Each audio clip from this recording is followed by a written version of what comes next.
साथियों, जैसा कि आपको मालूम है, कल ऐतिहासिक दिन है।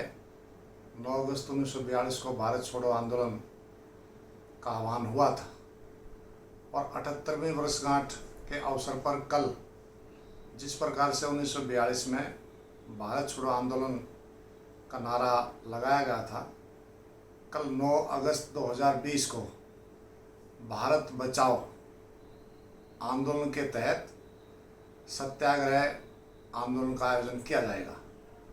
और इस सत्याग्रह में देश की लगभग तमाम केंद्रीय ट्रेड यूनियन, कर्मचारी संगठनों की फेडरेशन और किसान संगठन शामिल हो रहे हैं।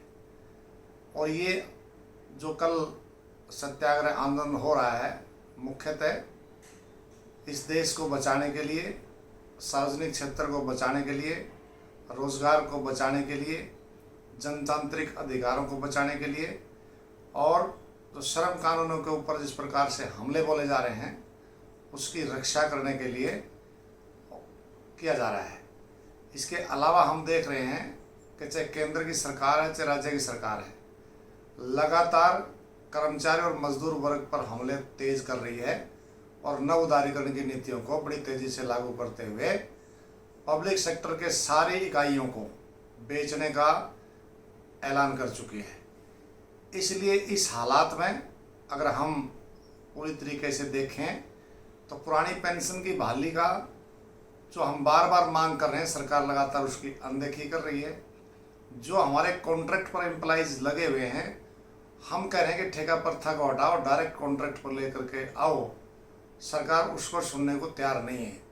और जहां पहले ही डायरेक्ट कर्मचारी हैं, जैसे यूनिवर्सिटीज़ में कर्मचारी हैं, कॉलेज में कर्मचारी हैं, उनको कई जगह समान काम समान वेतन भी नहीं दिया।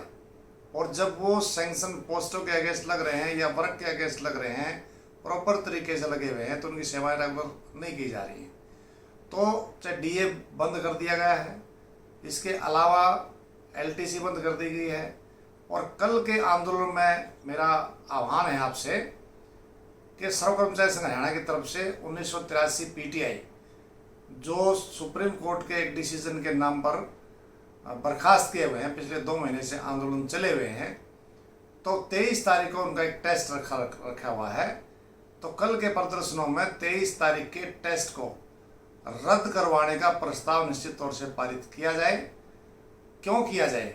क्योंकि अभी संज्ञान में आया है उस फैसले का अवलोकन करने के बाद कि हरियाणा सरकार की तरफ से, कमीशन की तरफ से सुप्रीम कोर्ट में झूठा एफिडेविट दिया हुआ है, ऐसा हमारे को बताएगा। वो झूठा एफिडेविट इस तरीके से है कि पोस्ट वैकेंट होने के बावजूद सरकार ने सुप्रीम कोर्ट में कहा कि हमारे पास पोस्ट वैकेंट नहीं है। दूसरा, हम कह रहे हैं कि कोरोना महामारी विकराल रूप धारण कर रही है, इसके बावजूद सरकार को चिंता कोरोना महामारी से निपटने की नहीं है।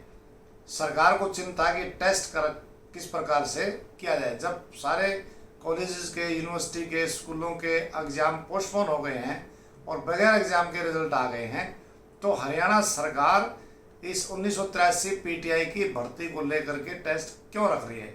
तो इसलिए इसको रद्द किया जाए।